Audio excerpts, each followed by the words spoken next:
Je ne sais pas vous, mais moi je vois la troisième révolution industrielle arriver à grands pas. Et cette révolution industrielle, numérique, technologique, s'accompagnera de forts bouleversements sociétaux, puisqu'elle fera de l'ouvrier libre un véritable acteur de son environnement sociétal. Alors, aujourd'hui, en tant qu'acteur de cette troisième révolution industrielle, et dans mon rôle de coworker, je vous parle de crowdfunding.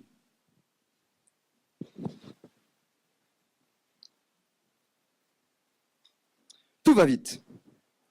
N'oublions pas qu'à l'époque, il a fallu 38 ans pour que 50 millions d'utilisateurs soient équipés de la radio. Quand Internet est arrivé, Facebook a ouvert ses portes et 200 millions d'utilisateurs se sont inscrits en moins d'un an. Alors oui, avec Internet, tout va plus vite. Et puis je me rends compte que dans cette troisième révolution industrielle, eh bien, je me sens merveilleusement bien.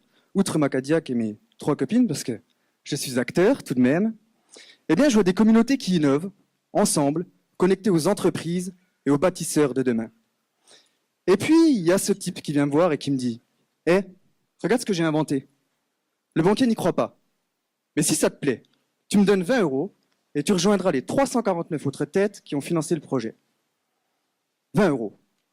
Avec ça, à terme, je pourrais bâtir une entreprise, j'embaucherai notre voisin ingénieur et je t'enfilerai 3 exemplaires. Tout ça pour une contribution de 20 €, un projet génial, un produit génial et une équipe en laquelle je crois, est bien vendu. En réalité, ce petit objet qui est là s'appelle le Make Make. Il a été financé via un site de crowdfunding à hauteur de 568 000 $, alors qu'il n'en demandait que 25 000. Ce sont donc 11 124 internautes qui leur ont donné 1072% de ce dont ils avaient besoin. Alors avec ça, j'ai une question.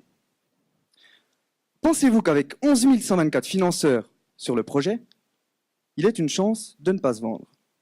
Parce qu'il y a 568 106 $ de clients qui sont d'accord avec ce futur chef d'entreprise avant même d'avoir pu tester le produit.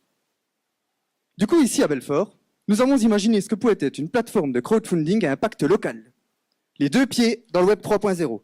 Financer une entreprise, ici, un bar, un restaurant, un musée, un pont, un monument.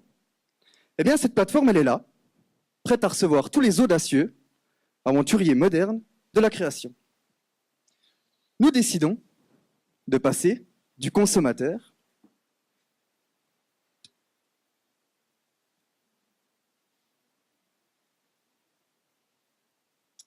qui paye pour consommer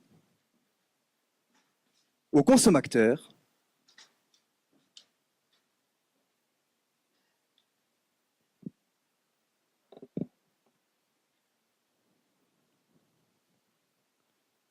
avec ces petits objets qui financent pour consommer mieux.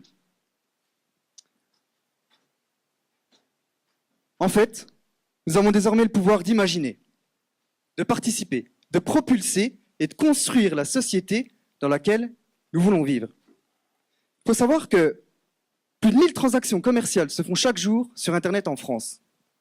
Alors oui, les internautes sont de plus en plus actifs. Vous savez que si le créateur de Wikipédia était payé 1 $ par article publié sur son encyclopédie en ligne, il gagnerait plus de 8 000 $ par jour. Alors, il y en a du monde sur la toile. Il ne s'agit peut-être pas simplement de s'asseoir et d'attendre que les autres fassent pour vous. Sauf que dans votre cas, aujourd'hui, c'est pardonnable. Moi, j'ai l'impression qu'en France, on est en pleine crise d'estime. Les entreprises partent, les emplois avec. Alors, on est nuls, c'est ça? Parce qu'il y a des incapables dans cette salle? Moi, je pense que non. Parce que nous tous, dirigeants d'entreprise, citoyens, dirigeants politiques, étudiants, nous sommes une incroyable communauté d'innovateurs, et là, on a l'occasion de le prouver. Il ne faut pas oublier qu'à l'époque, les filières de financement traditionnelles n'avaient cru ni en Google, ni en eBay, ni en Facebook. Quant au crowdfunding, ça a déjà fait ses preuves. En 2008, Barack Obama fait appel à la finance participative pour financer sa campagne électorale. Résultat, 158 millions de dollars en 2008, 1 milliard de dollars en 2012, je crois que M. Copé en est loin. D'ailleurs, en France, nous avions déjà expérimenté le crowdfunding en 1875 pour financer la Statue de la Liberté à hauteur de 400 000 francs qui ont été récoltés auprès de milliers de Français. En fait, je crois qu'aujourd'hui, Internet permet de faire simplement et à grande échelle ce qui se fait depuis des siècles. Elle est là, la troisième révolution industrielle. Merci.